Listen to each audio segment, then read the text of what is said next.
Schoology has several choices for assessments. When you go under Add Materials and you choose Add Assessment, you will begin by giving your assessment a name, a due date. You can enable or disable submissions and passwords.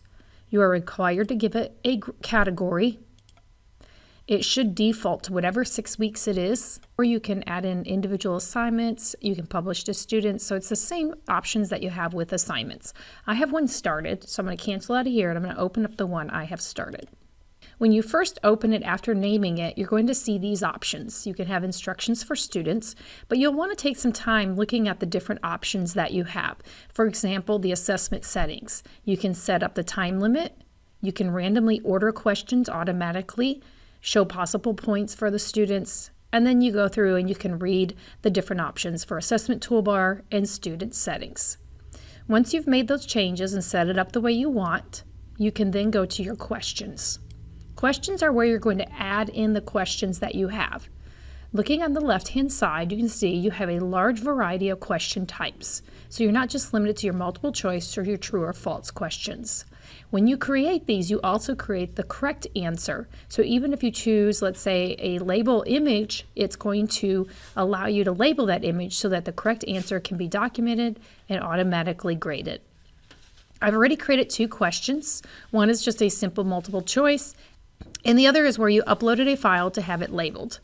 When you click on that option, you're going to see that I have added my label, and then I can add in what other information I need for my students. But down here is where you label it to get the right answers. So you simply just click and drag, and it creates a number. And then when you come down here to the possible responses, you can click Options, and that will add in the option for that item. Type in your option, continue dragging, and you'll see it as an option down here, and you'll just simply drag it to the correct place. And this is how you'll know if the question is right or wrong. It will be able to track that for you and grade it for you.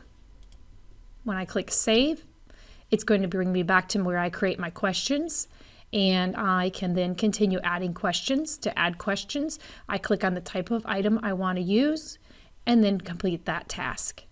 So there's a lot of different choices in here, and so you'll just have to kind of play around with them and see what the different options are for you.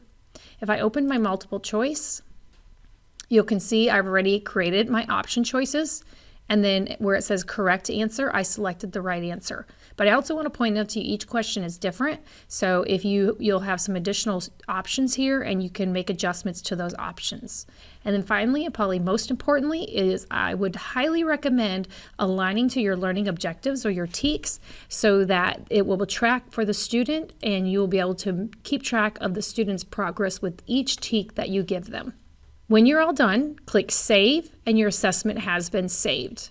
If you've set it up so that it gets pushed out to the students immediately and you've changed your mind, you can go back into your Schoology course, and on the top hand side, on the top left side, you'll see the breadcrumb trail.